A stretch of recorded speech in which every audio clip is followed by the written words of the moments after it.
नमो बुद्धाय। हम आपसे भी कुछ जानकारी लेना चाहते हैं। आप गुजरात से चल कर के आज बोध गया में उपस्थित हैं और इस 9वीं बौद्ध राष्ट्रीय बौद्ध धम्म संसद कार्यक्रम में तो क्या संदेश देना चाहते हैं? हमारे चैनल के माध्यम से हम आपसे भी कुछ जानकारी लेना चाहते हैं इस कार्यक्रम के अवसर पर। नमो बुद्धाय, जय भीम। 9वीं धम्म संसद के उपलक्ष्य में हम गुजरात से आए हैं। बौद्धों की जो राष्ट्रीय समस्याएं हैं, ये समस्याओं पर विचार करने के लिए 22 बिंदुओं पर हम चर्चा करेंगे और जो बौद्धों की जो समस्या कैसे उसको सुलझाया जाए, इसको कैसे रिजॉल्व किया जाए और जो बौद्ध धर्म के प्रचार प्रसार में जो अड़चनें हैं वो कैसे दूर की जाए, इसीलिए भिक्षुगण के साथ और उपासकों के साथ मिलकर चर्चा करेंगे और चर्चा करने के बाद जो भी निष्कर्ष आएगा उसके पर हम कार्रवाई करेंगे। ये 9 साल इसके पहले 8 धम्म संसद मिली थी, उसमें जो भी कार्रवाई हुई थी उसका भी जो अभी जो रिज़ल्ट आया है वो रिज़ल्ट को भी इसके लिए भी टेबल पर रखा जाएगा। और इसके बाद अभी आगे हमारी रणनीति क्या है और भारत सरकार से या जो संबंधित जो प्रदेश सरकार से हमारी क्या मांगे उसको भी रखी जाएगी और इसके ऊपर हम एक पूरा साल इसमें काम करेंगे। और बहुतों की बहुत सी समस्या है। बोध गया के लिए जो बोध गया में विकास जो अभी धीमी गति से चल रहा है, तो जो जल्दी विकास हो जाए, क्योंकि अंतर्राष्ट्रीय और वर्ल्ड हेरिटेज प्लेस है। यहाँ बौद्ध भिक्षुओं के लिए अंतर्राष्ट्रीय जो पर्यटक आते हैं उनके लिए और भारत के जो पर्यटक हैं इनके लिए सुविधा की बहुत कमी है। इस कमी को दूर करने के लिए प्रयास हम करते हैं। जैसे केसरिया है, केसरिया का भी विकास होना चाहिए, कुशीनगर में भी सुविधा होनी चाहिए और जो कुशीनगर को रेल से भी जोड़ा जाना चाहिए और गया से बोध गया तक जो रेलवे का हमारा रेलवे से जोड़ा जाना चाहिए, इसके लिए हम लोग प्रयास कर रहे हैं। तो ये इसमें जो गवर्नमेंट है बहुत उदासीन है और हमारी जो मांगे हैं उसके पर कुछ जल्दी कार्यवाही नहीं करते हैं। इसीलिए हम लोग अपनी बात को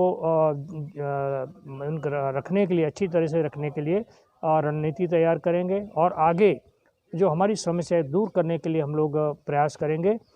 मुझे आशा है कि बौद्ध भिक्षुओं के आशीर्वाद से, उनके मार्गदर्शन से हम लोग इस जो हमारी समस्या है उसके पर विचार करके ऐसी हम जो कार्यवाही करेंगे ताकि बौद्ध की समस्या हल हो जाए।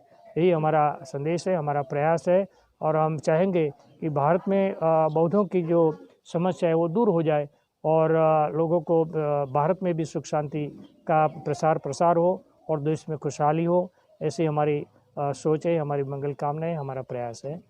नमो बुद्धाय।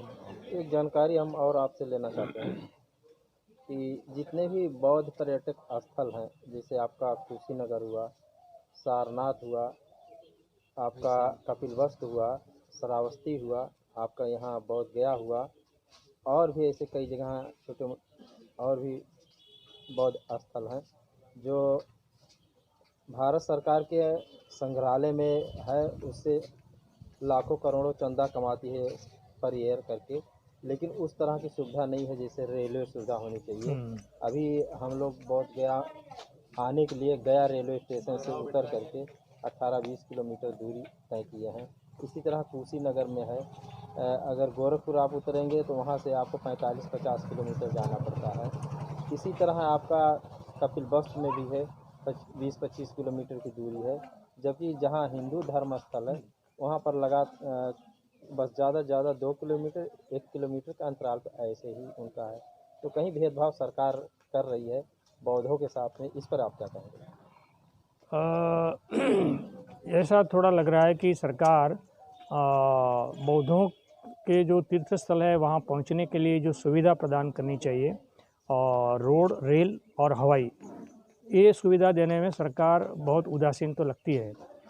भारत सरकार की जो वर्तमान सरकार है उसकी नीति है कि हिंदू धर्म के छोटे मोटे जो मंदिरों को सहायता देके उसका डेवलपमेंट कर रहे, सुंदरीकरण कर रहे हैं, लेकिन बौद्धों की जो कि तीर्थ स्थल है जैसे कि अपने सारनाथ है, कुशीनगर है, संकिसा है और कपिलवस्तु है, बोध गया है, इसके लिए सरकार इतना लगता है कि कुछ सरकार इसमें दिलचस्पी नहीं रखती है।